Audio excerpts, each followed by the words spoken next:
ఆత్మ, అంతరాత్మ, పరమాత్మ అనేవి మూడు ఒక్కటే. ఆత్మ అనేది హిందూ మతంలోనూ సంబంధిత సాంప్రదాయాల్లోనూ తరచుగా వాడబడే ఒక తాత్విక భావం. దీన్ని గురించి వివిధ గ్రంథాల్లో వివిధములైన వివరణలున్నాయి. స్థూలంగా చెప్పాలంటే సమస్త జీవులు కేవలం మనకు కనిపించే శరీరాలు కావని, ఆ శరీరాలు నశించినా నశించని జీవుడు ఒకడున్నాడని, ఆ నాశనరహితమైన జీవుడే ఆత్మ అని చెప్పవచ్చును. పరమాత్మ అంశే జీవాత్మ. ఆత్మ అంటే ఏమిటో చాలామందికి అసలు తెలియదు. ఆత్మస్వరూపం గురించి శ్రీకృష్ణ పరమాత్ముడు ఈ విధంగా చెప్పాడు. ఎవరో ఒక మహాపురుషుడు మాత్రమే ఈ ఆత్మను ఆశ్చర్యకరమైన దానినిగా చూచును. మరి ఒక మహాత్ముడు దీన్ని తత్వమును ఆశ్చర్యకరముగా వర్ణించును. వేరొక పురుషుడు దీన్ని ఆశ్చర్యకరమైన దానినిగా వినును. ఆ విన్నవారిలో, చూచిన వారిలో, చెప్పిన వారిలో కూడా కొందరు దీన్ని గూర్చి పూర్తిగా ఎరుగరు. భగవద్గీతలో శ్రీకృష్ణ భగవానుడు అర్జునునకు ఆత్మ విషయమై ఈ విధంగా తెలిపాడు.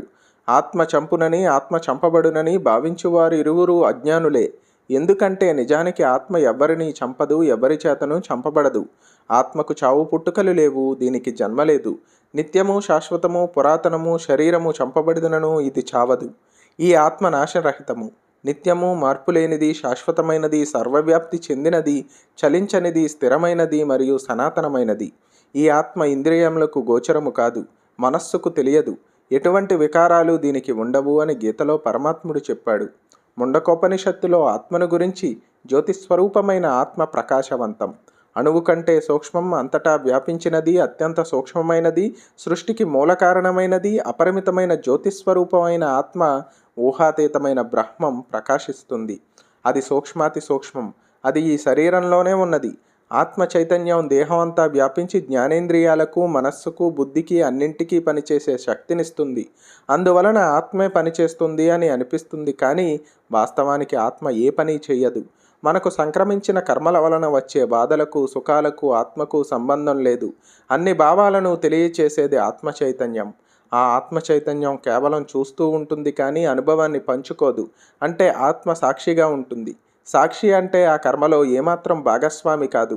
ఆత్మకు కర్తృత్వం, భోక్తృత్వం, దేహం, ఇంద్రియాలు జడస్వరూపమైనది. ఆత్మకు కర్తృత్వం, భోక్తృత్వం లేదు. ఇవి అన్నీ కూడా ఆత్మ చైతన్యం వలనే వాటి పనులు చేస్తాయి. ఆత్మ వాటిని ప్రకాశింపచేస్తుంది. ప్రకాశాన్నిచ్చేది, ప్రకాశించబడేది ఒక్కటి కాదు, కాలేదు. జడస్వరూపాలైన ఈ ఇంద్రియాలు ఆత్మను తెలుసుకోలేవు. ఆ ఆత్మ చైతన్యం అన్నింటినీ సాక్షిగా చూస్తుంటుంది, ఉంటుంది. అనుభవాలను మాత్రం పంచుకోదు. మానవ జీవితాల్లో ఇది సాధ్యమేనా అంటే పట్టుదల ఉంటే సాధ్యపడుతుంది. ఇది మోక్షానికి ఒక మార్గం. అజ్ఞానిని ఆత్మను తెలుసు